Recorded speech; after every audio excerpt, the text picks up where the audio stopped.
Welcome to Banik Smart Class. Here is the YouTube class for Civil Service stream. We are here to discuss a new chapter today, State Executive. Executive holds an utmost importance in the functioning of our governance system, and it is the government in action. The Union Executive, the State Executive, they hold a crucial position in our political system. We have already made an elaborate discussion on Union Executive and also understood various functions and activities of the Union Executive. Although in a centralized quasi-federal setup, the Union Executive holds a superior position to the State Executive, yet the latter has its own significance, own position in the political system of our country. The State Executive is an independent body comprising of various positions to implement, to run the administration of the state. And as you know, there is a division of power between the central government and state government under 7th schedule of the Constitution. The State Executive also has a wider space to function as an autonomous unit of government. It is not a subordinate government to the central government. It has the power to execute the laws pertaining to concurrent list and state list, and the President may transfer or delegate the executive power of the central laws to the state government. So what I mean, that state government has more responsibilities in a state than the central government has in the particular state. It executes the law not only related to the concurrent list and state list, also related to the union list as delegated by the President. It also regulates the parliamentary proceedings of the state legislature, legislative proceedings. The state government is in an enviable position to control and influence the legislative proceedings of the state legislature.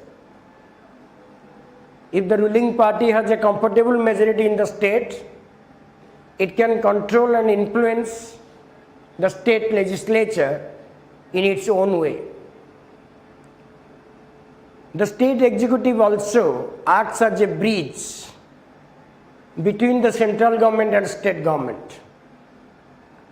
The effective relationship between the center and state invariably depends upon the rapport built between the center and the states. Hence, it is the onerous or a vital responsibility of the state executive to ensure that no bitter relationship is developed between the center and the state. So state executive has more responsibility in this regard. It is also in a position to make provisions and make laws on the subjects mentioned in state list and concurrent list. It is in a position to manage and control the local self-government in the state. It is in an enviable position. Okay, in this light or against this background, the role and function of state executive can be analyzed. Then who constitutes the state executive? It is very easy perception that state executive consists of the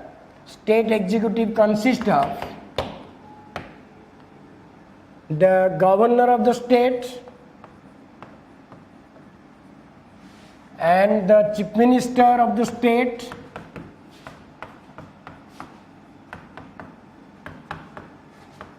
isn't it? The Council of Ministers of the state, Council of Ministers,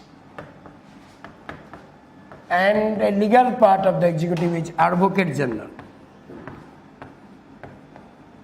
They all constitute the part of the executive.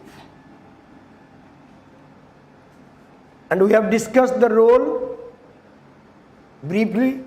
We shall study the qualification, appointment,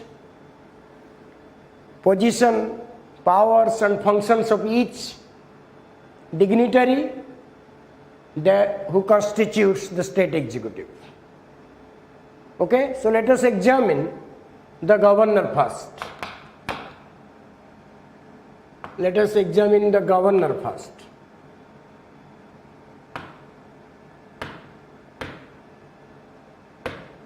Okay, so let us examine the governor first. The governor, the state executive, let me tell you, the state executive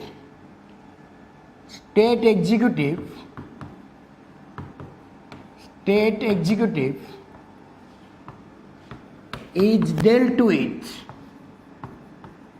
dealt with in part 6, article 152 to 167.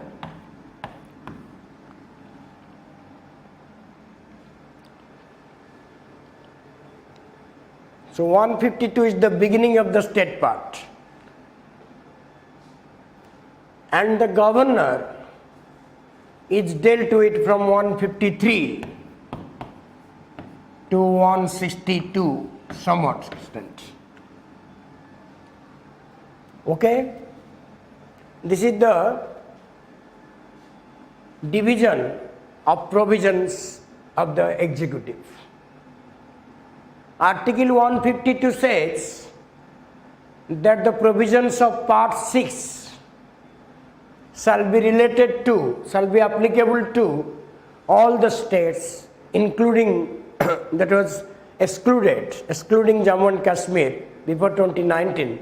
Now Jammu Kashmir is no more a state, hence we can say that Article 52 says the provisions of this part shall be applicable to all states. Okay, that is Article 152. That Article 152 says that the provisions of part 6 shall be applicable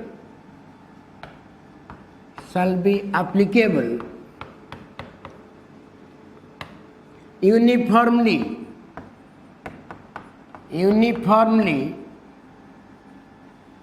to all states.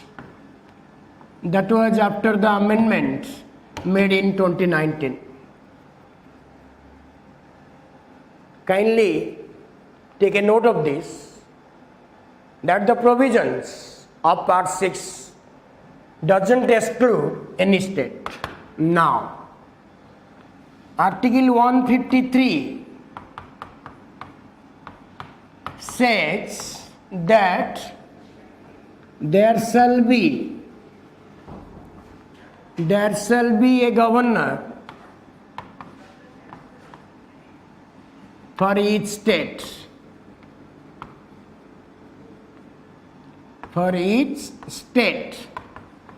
Kindly take a note of this.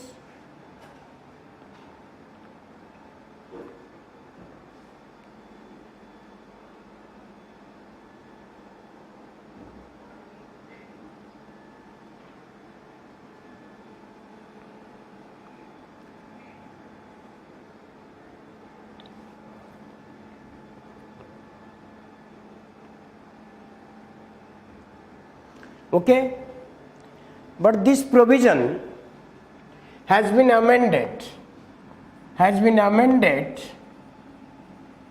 by 7th Amendment Act, 7th Constitutional Amendment Act 1956, which empowers the Parliament, that Parliament may appoint the same person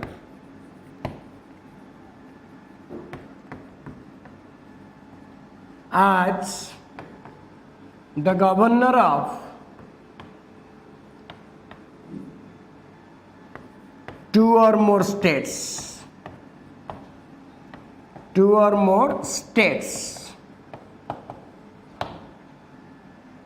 So it was provided in the Article 153 that Parliament may provide, the President, it's not Parliament exactly, but that is President, you can better write, President may appoint the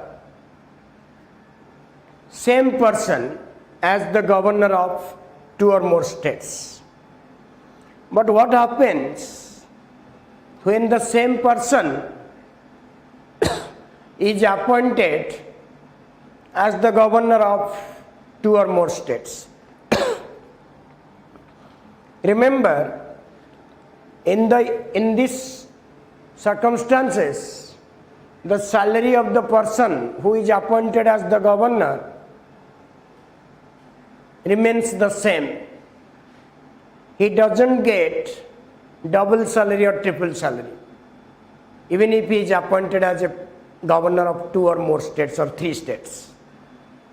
First thing we have to remember, that in case of the appointment of the same person as governor of the several states, the salary remains the same. However, such salary is to be distributed or shared among the states as decided by the President. Okay, write down, in the event the same person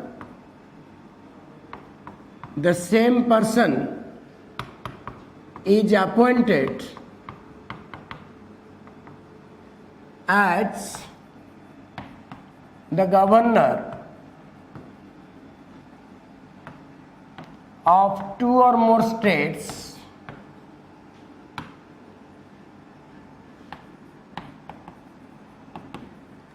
the salary remains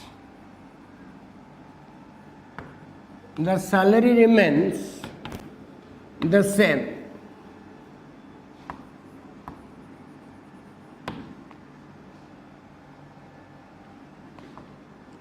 The salary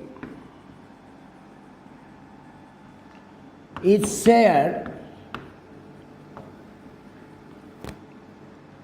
between or among the states,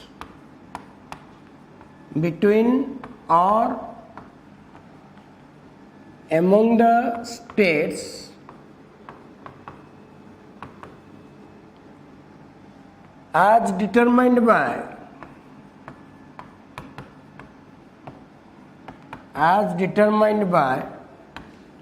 the President.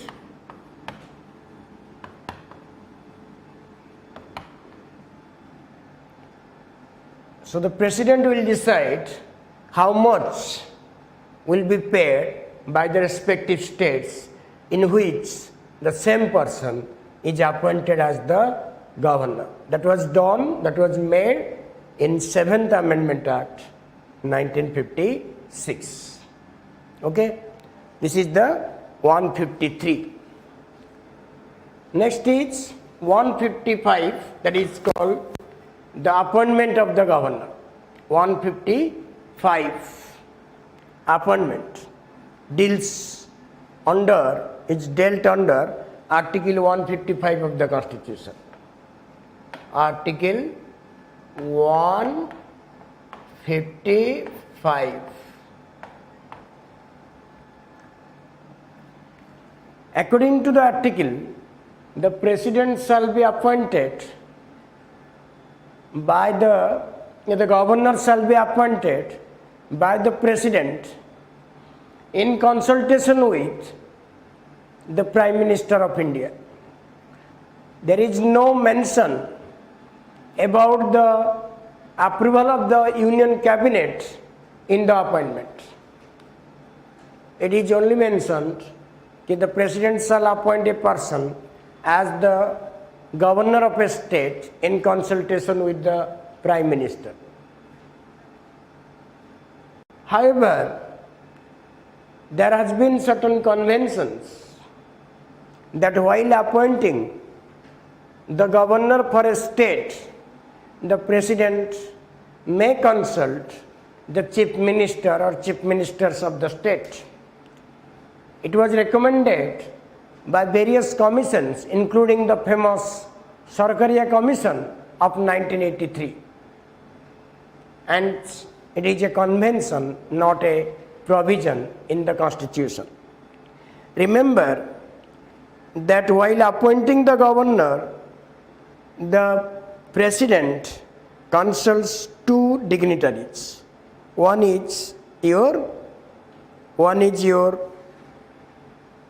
Prime Minister of India, and another is your Chief Minister of the state. So now we can say that there is no specific criteria or any difficult provision for the appointment of the governor. He is simply appointed by the president at the direction of the Prime Minister, and the consultation with the Chief Minister is a token of formalism.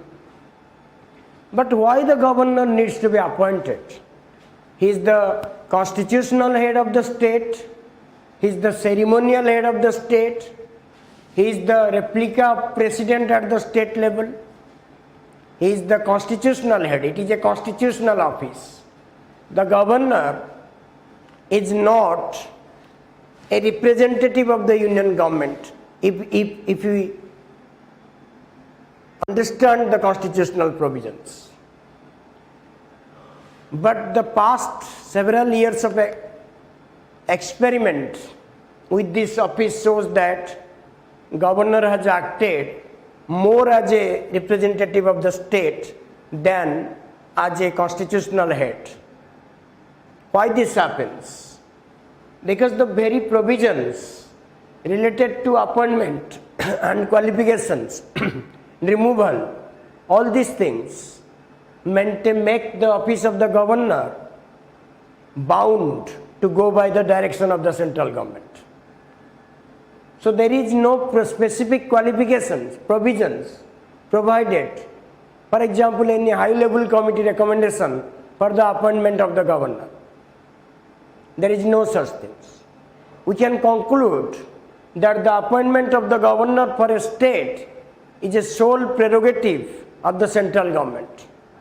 It is at the sole discretion of the union government that a person is appointed as the governor of the state, which stands an antithesis or anti-provisions or in opposition to the provisions of the Constitution. How can the governor remain independent when he is appointed at the discretion of the central government? Another question may arise, being the constitutional head or the head of the state at the state level, the governor is required to be elected because he is the constitutional head. So he should have been elected in the line with the election of the president. But this has not been done. In the Constituent Assembly, there was a debate over the election of the governor. Some members supported an elected government. However, it was debated that by providing an elected governor at the state would create unnecessary tussle for power between the governor and the chief minister. If the governor is elected by the people of the state, however, whether directly or indirectly, it will create room for political tussle and bickering. So, and another factor, that governor is a mere ceremonial head, ornamental head, titular head, and so to say, so he doesn't have direct or active participation in the government. It is the chief minister who runs the state administration. So therefore, there are two factors why there is no provision for elected government. One, he is a mere constitutional head, who is not required to be elected by the people or not required to make such a expensive provision for the election of the governor. Another factor, that he is a mere, it would lead to political tussle or vying. The chief minister and the governor would be vying, vying, vying for power.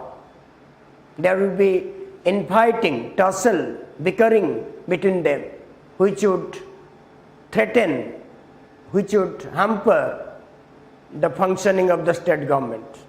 So this is the reason why there has been a provision for appointment. Okay? And remember that the governor is appointed by the president in consultation with the prime minister and also consultation with the chief minister of the state.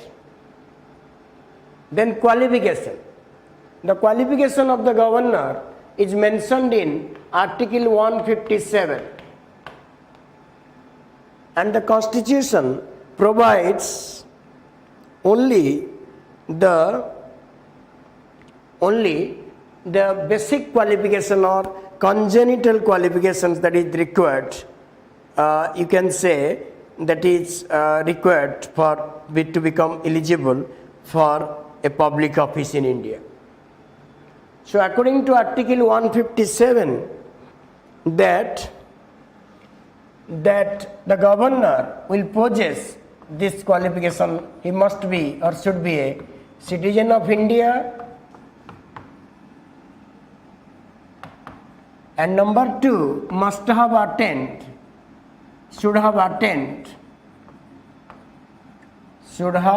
attained 35 years of age. So these are the basic qualifications mentioned in Article 157. However, there has been some conventions developed over the time which may be added to the qualifications. Conventional number 1, that the chief minister, the CM of the state or states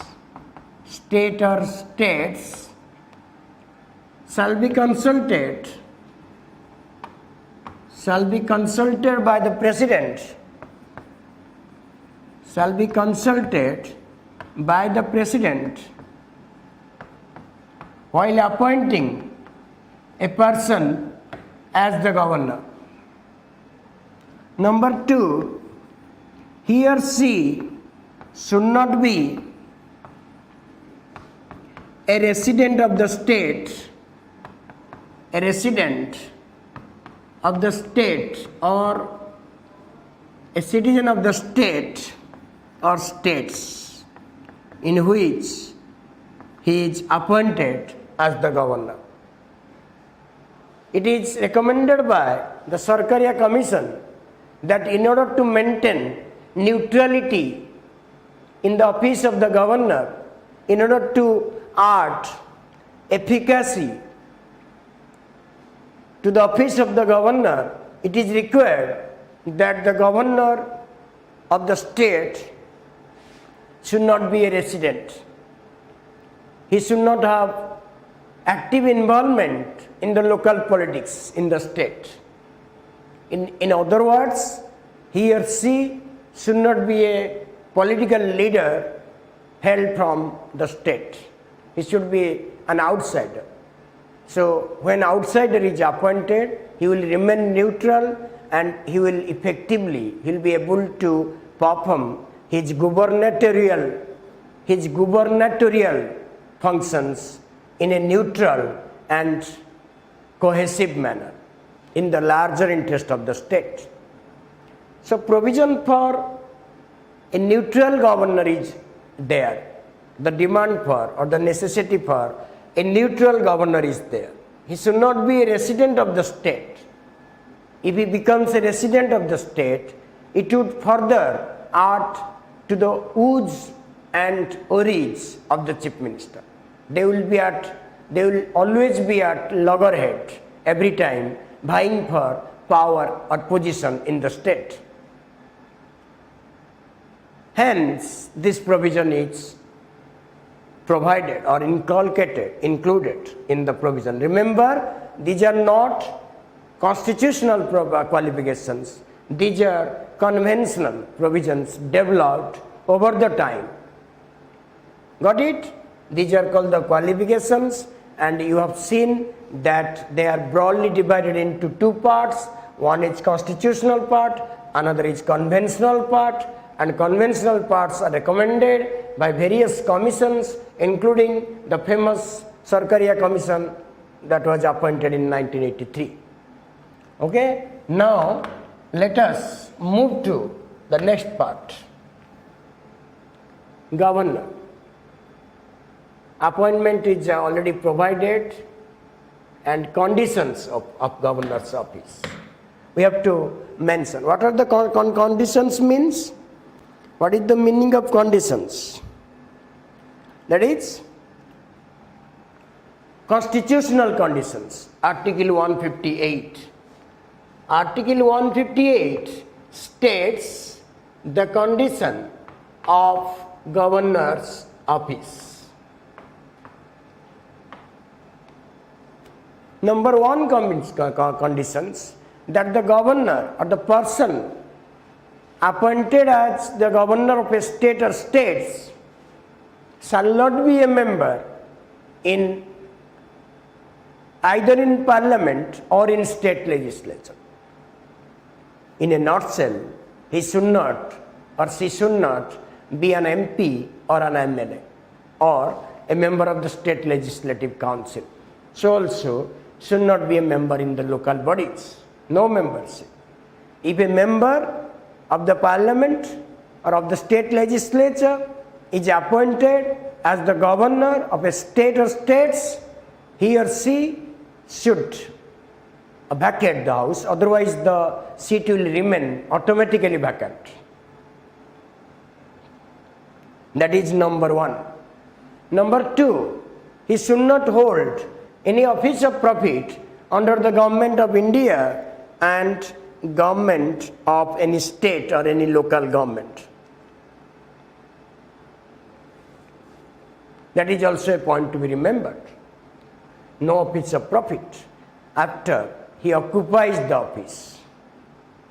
But the office of the governor is itself exempted from being designated as the office of profit by parliament. That means a governor can be appointed, a sitting governor can be appointed for further term without resigning his office. That is also called that exemption from the office of profit. But if he holds other positions under the central, state or local government, he has to vacate or resign the office. So no office of profit.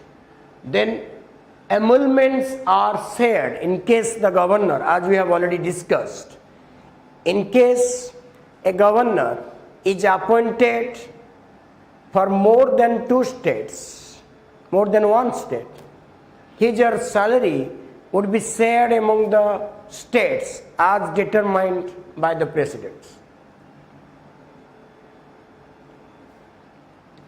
Okay? Then last condition, that is salary of the governor and allowances of the governor shall be charged on the consolidated fund of the state or states. It means that his salary are non-votable in term. It cannot be reduced by the state legislature or the parliament. And for your kind information, let me tell you that salary of the governor is mentioned in the second schedule of the Constitution of India. So these are the conditional conditions of the governor's office. Remember, they are constitutional conditions mentioned in Article 158. If any other conditions is to be added, it can be added by the Parliament through amending Article 158. Alright, now come to the next move. Oath. Okay? So who administers oath to the governor of the state? The president, the chief justice of the high court, or any person, anybody, or the senior most judge of the high court administers office of secrecy to the governor. He is administered oath by the chief justice of the high court, or if the chief justice of the high court of the state concerned is vacant, then the senior most judge of the Supreme Court may administer oath of office or secrecy to the governor. And in his oath, the governor declares that he will faithfully execute the office, preserve, protect and defend the Constitution of India, and to devote himself for the service and well-being of the people. So as a constitutional head, he has the onerous responsibility to ensure peace and prosperity and well-being of the people of the state. So he swears to do that. Then the term of the office, that is the 156, according to Article 156 of the Indian Constitution, the governor holds office.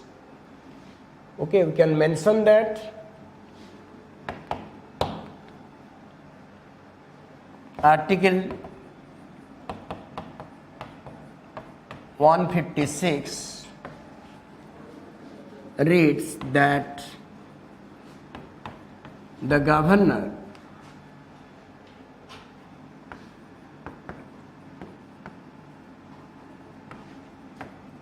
holds office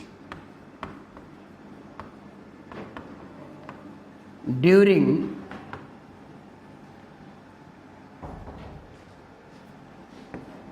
the pleasure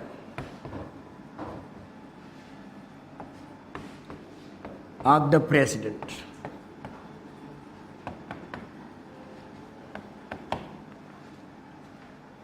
Holding office during the pleasure weakens. Holding office during the pleasure of the president weakens the position of the governor in the state. He is at the beck and call of the union government, means the prime minister. Although the constitution mentions that the governor shall be removed by the president at any time without assigning any regime thereof. It is called doctrine of pleasure. So governor comes under the doctrine of pleasure, and he is at the beck and call of the union government. The president removes him only on the advice of the prime minister, and at any time, at any point of time, without any reason, the governor can be removed.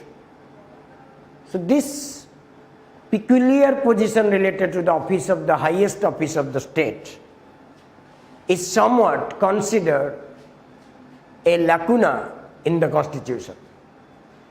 Many commissions have recommended, including the Punchi Commission of 2007 and even to some extent the Commission on the Reviewing the Constitution of India, Venkatacharya Commissions 2000, have recommended that governors should be removed through a prescribed procedure. It should be removed either by a resolution passed and approved by the state legislature. This will add security of tenure to the office of the governor. But remember, in the present scenario, at present, so far, the governor does not have security of tenure. He is always at the beck and call,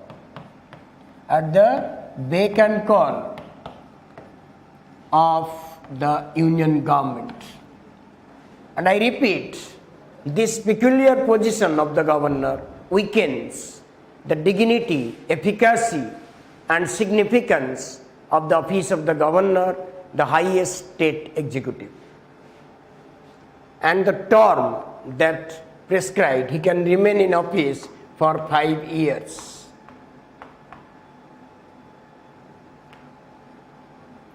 And his term may be extended beyond 5 years in case the new governor is not appointed.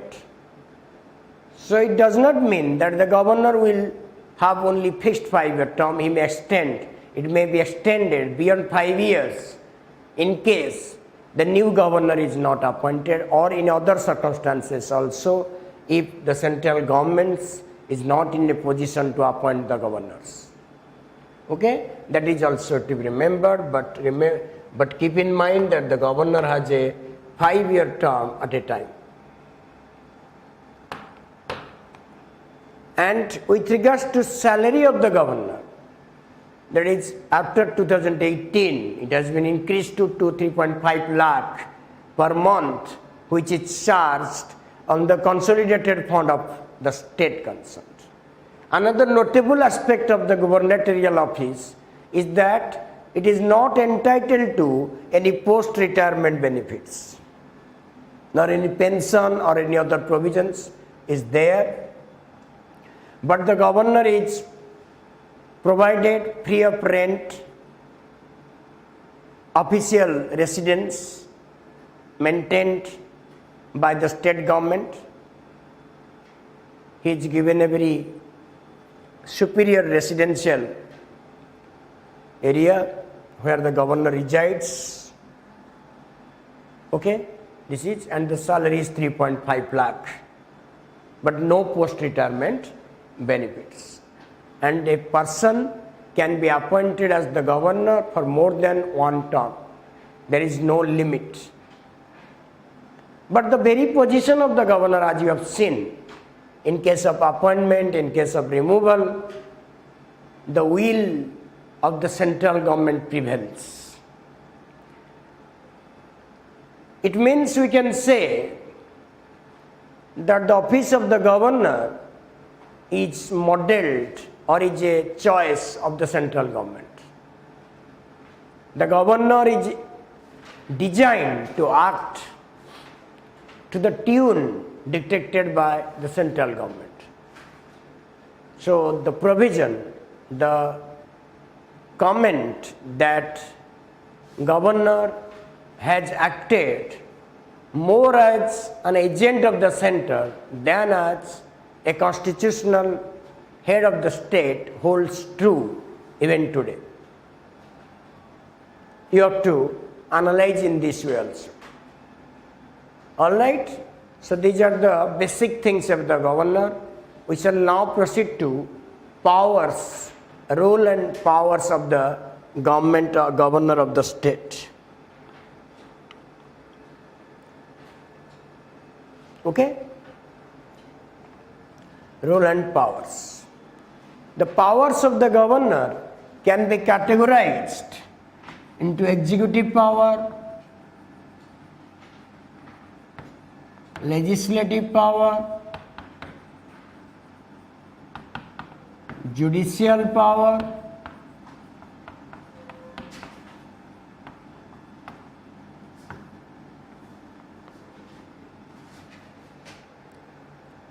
but there is no such diplomatic power and military power assigned to the governor. We can add also financial power, and there are also ordinance making, pardoning power, veto power that will be included in the category. We shall discuss that. So broadly here, this much of power, and this power under these categories are exercised by the governor only on the aid and advice of the Council of Ministers headed by the Chief Minister. Kindly take a note of this fact that the governor exercises such and such powers only in accordance with or on the advice of the central government, of the state government or the Council of Ministers headed by the Chief Minister, and this provision is enumerated in Article 163 of the Constitution. And the aid and advice of the Council of Ministers headed by the Chief Ministers is binding in nature. Although the 42nd and 44th Amendment Act that have restricted the power of the President, where it is said that the President is bound to act on the aid and advice of the Council of Ministers headed by Prime Minister, not applicable to Governor directly, but the convention is that in a parliamentary setup that has been implanted not only at the center but also at the state level, suggests that there will be two executives, two heads. One is nominal head, another is the real head, de facto and de jure. Governor is a de jure head of the state. Whatever he does, whatever action he takes, whatever duties he performs are done or carried out only in accordance with the aid and advice of the Council of Ministers headed by the Chief Minister. Hence, this provision makes him a nominal head. Then why he is there? If he is nominal, then why he should be there? He should be there as a custodian of the Constitution, as a silent observer to ensure that the state administration is carried on in accordance with the provisions of the Constitution. At any time the governor feels that the state administration is not being carried on in accordance with the Constitution of India, or at any time the governor feels that the law and order situation in the country is jeopardized, or at any point of time the governor thinks that there is a breakdown of constitutional machinery at the state level, it is the duty of the governor to report to the central government to control the situation and impose President's rule. So it is the governor's report which may make a way for President's rule in the state, but that it does not mean that the report of the governor is essential for imposition. The President may impose President's rule without the report of the governor. That is another thing, but governor has the power also. In this respect, this powers, exercising this power is very important. Although he is dictated by the Council of Ministers headed by the Chief Minister, but he has also a responsibility to see that such powers or such aid and advice are given by the Council of Ministers headed by the Chief Minister are not against the Constitution, or are not against the will and ambition of the people of the state. So even if he is a nominal head, his responsibility is not diminished. He is there to see or to look or to observe the carrying on of the executive or the administration of the state. Another notable factor you have to remember in this regard, that unlike the president, the governor enjoys substantial discretionary power. So we can add another power, that is discretionary power. The discretionary powers are so called that exercisable by the governor without the aid and advice of the council of ministers headed by chief minister. The president has very little discretionary power, but governor has ample, wide discretionary power. That makes sometimes the gubernatorial office an eyesore for the executive, for the state government. However, if he acts or if he apes the dictation of the central government, it will jeopardize or threaten the democratic governance in the state. He should not be a handmade toy in the hands of central executive. He should have his own wisdom, own knowledge, own experience, and own perception, own understanding to implement or to run the state administration. But it is happening much against these expectations. Anyway, we shall discuss these powers in a sequential manner, and we shall focus first on executive power. Article 154 of the Constitution states that the executive powers of the state shall be vested in the governor. It means all the executive actions of the state government are carried on in accordance with the Constitution, in accordance with the constitutional provision, Article 154, in the name of the governor. All the executive actions, all the executive directions, steps for governance are to be carried on in the name of the governor only. So in the executive power, first we shall mention that all the executive powers are taken in his name.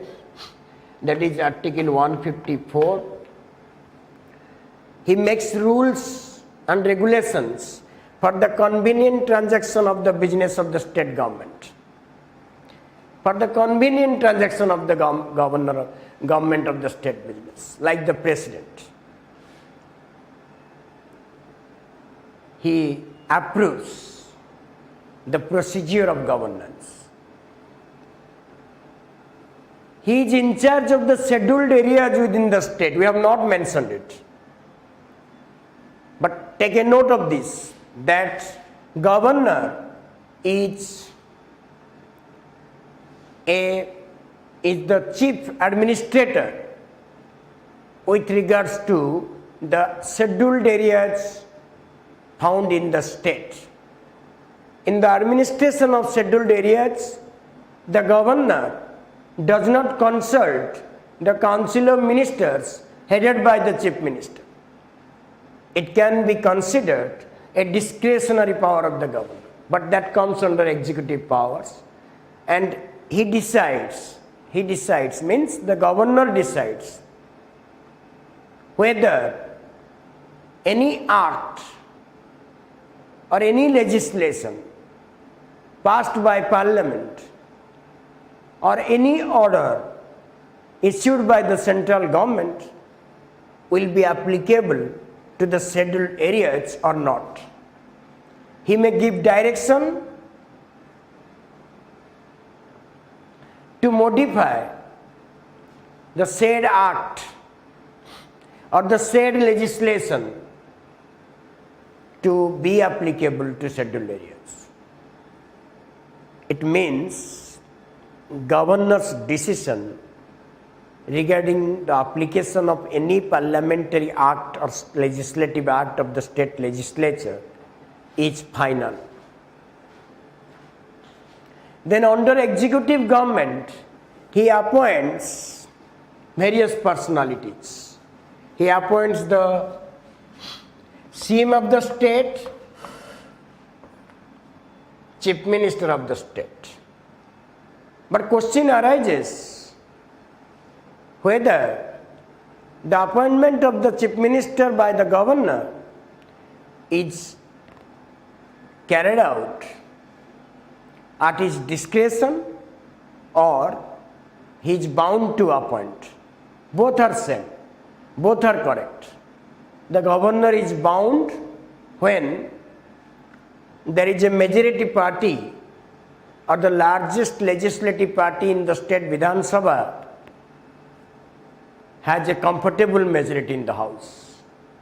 The governor has no option but to invite the leader of the largest legislative party in the state Vidhan Sabha and administers oath to him and appoints him as the chief minister. But when there is a hung assembly, when no party secures majority in the house, it is left to the governor to act on his own discretion to invite any leader of any party within the legislative assembly to form the government. So he may appoint any leader as the chief minister of the state and ask him to prove his majority in the Vidhan Sabha within a stipulated period of time. So we can say that the appointment of the chief minister is both a discretionary and non-discretionary power of the governor in the two events. Then he appoints the other ministers. Other ministers, obviously, on the advice of the chief ministers. The governor has no discretion in the appointment of the ministers. It is the chief minister who will suggest the names of persons to be appointed as ministers of the state by the governor. Whether cabinet, whether minister of state, any minister to be recommended by the chief minister. Then the governors of MP, Chhattisgarh,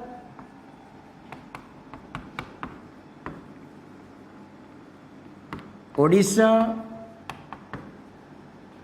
and Jharkhand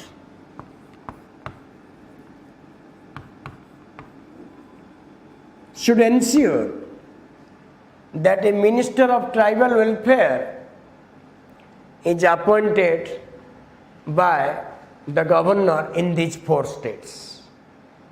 There is a provision, and governor shall appoint these provisions. These appointment should be 164 ensures the appointment of the ministers and chief ministers, Article 164. And this has been amended to provide a tribal welfare minister in four tribal dominant states like MP, Chhattisgarh, Odisha and Jharkhand.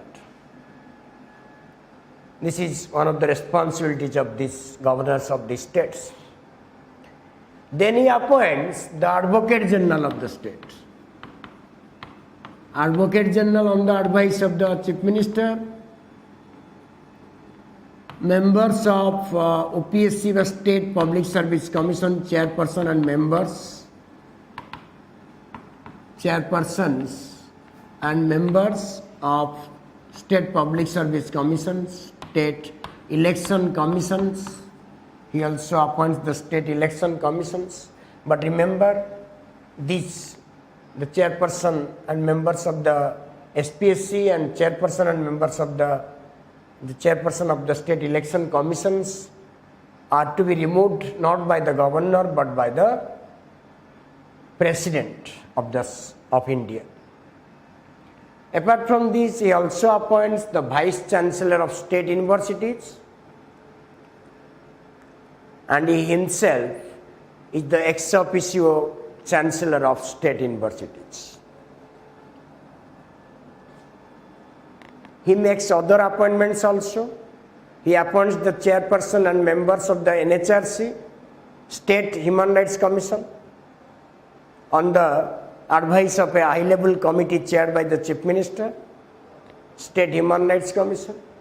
He also appoints the chief and the members of the State Vigilance Commission. He also appoints the chairperson and members of the State Information Commissions. He also appoints the chairperson and members of State Disaster Management Authority. That is the Chief Minister himself, so he appoints. SHRC, chairperson of State Human Rights Commission, State Vigilance Commission, State Information Commissions. Okay? So these are the executive powers. And another factor you can add to the executive power is he can recommend the imposition of president's rule in the state when he or she feels that the state administration is not being carried out in accordance with the Constitution. It is also a kind of executive powers because he has the responsibility to ensure smooth functioning of the governance of the state for the welfare of the people. So at any time, if he is convinced that the state administration is violating the Constitution, or there is a constitutional breakdown or a collapse of law and order or stable government in the state, he may report to the president to impose president's rule in the state. Okay? So these are the provisions we have discussed under executive powers.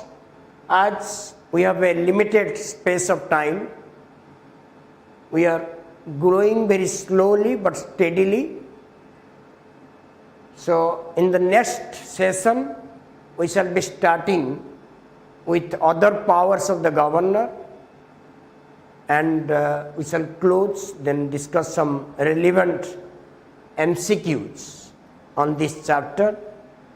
I hope all of you are being benefited by this initiative of Banik, and it will definitely stand by you in your preparation.